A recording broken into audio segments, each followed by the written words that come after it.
በቸልተኝነት እየተመላለስክ ምንም አይመጣም ብለህ በመዘናጋት በተቀመጥክበት ቅጽበት ነፍስህን ለመቅማትና ሰላምህን ለማደፍረስ የሚዶልት የማይታይ ሰራዊት በዙሪያህ እንዳለ ታውቃለህ?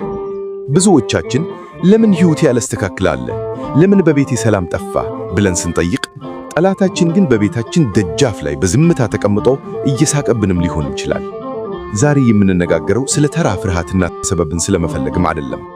ይልቁንም በስጋዊ አይን የማይታየውን ነገር ግን የብዙዎችን ሕይወት ገደል የከተተውን የክፉ መናፍስት አሰራርን እንዴት ድል እንደምንነሳ የምስጢራት ሁሉ መክፈቻ የሆኑ 7 ወሳኝ ልምምዶችን ነው።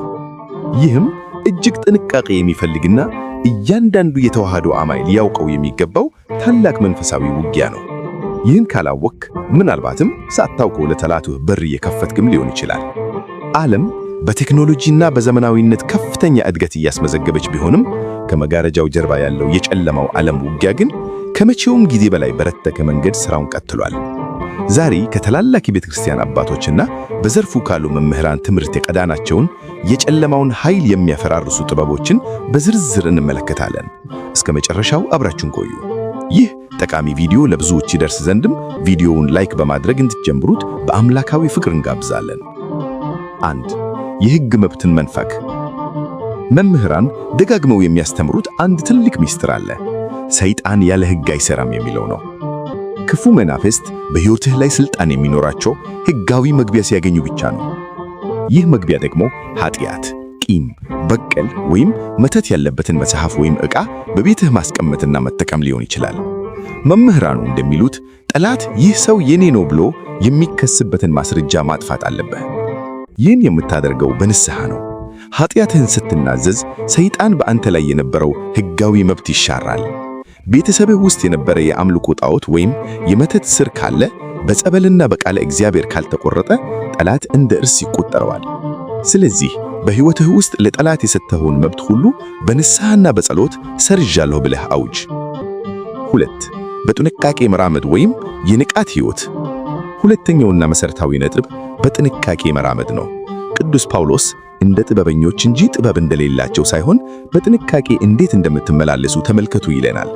በጥንቃቄ መራመድ ማለት ምን ማለት ነው? በየቀኑ የምናደርጋቸው ንግግሮች፣ የምናያቸው ምስሎች፣ የምንሰማቸው ወሬዎች እና የምንሄድባቸው ቦታዎች ላይ ቁጥጥር ማድረግ ማለት ነው። ብዙ ጊዜ ይህ ምን ችግር አለው ብለን የምንፈቅዳቸው ትናንሽ ኃጢአቶች ለክፉ መናፍስት እንደ ግቢያ ጠሪ ናቸው። ጠላት መጀመሪያ ልባችንን አይወርም፣ መጀመሪያ ሐሳባችንን ነው የሚወራው።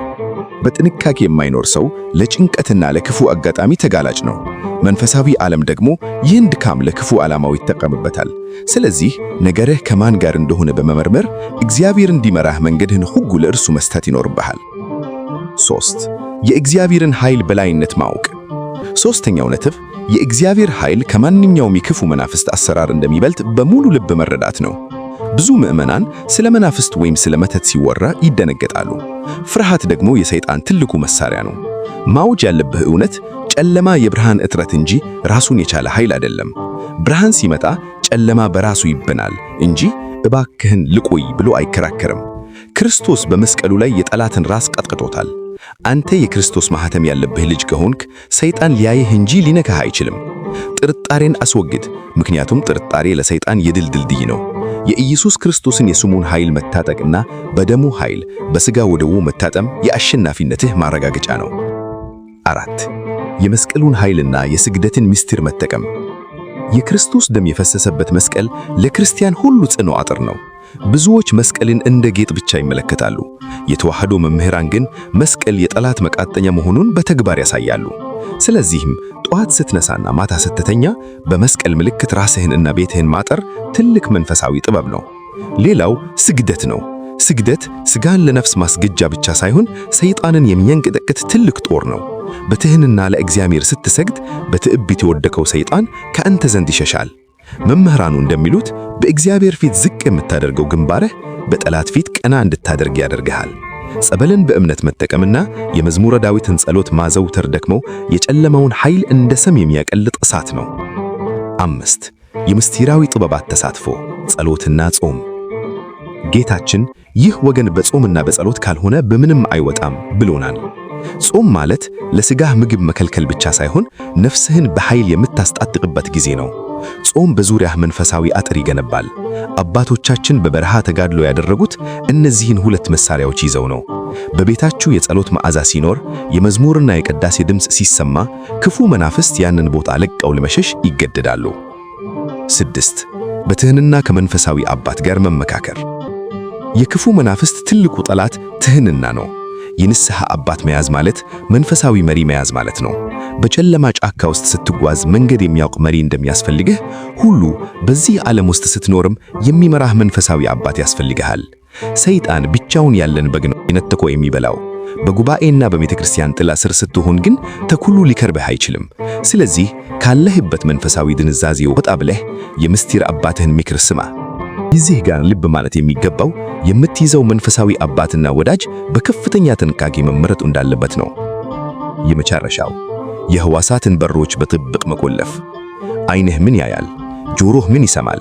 ልብህስ ምን ያስማል? እነዚህ ነገሮች የነፍስ መግቢያ በሮች ናቸው።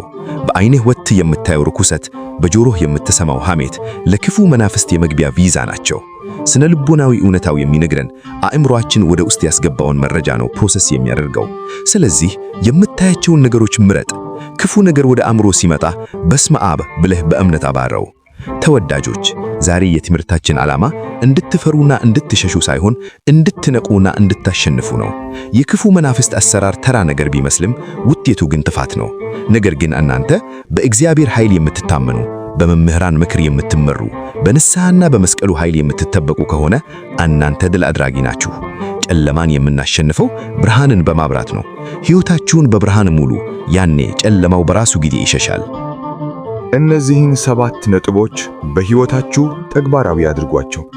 በቤታችሁ ሰላም፣ በልባችሁም ደስታ እንደሚመጣ በፍጹም አትጠራጠሩ። ይህ ቪዲዮ ለሌሎች ወንድሞችና እህቶች መድረስ አለበት ብላችሁ ካመናችሁ ለወዳጆቻችሁ አጋሩት።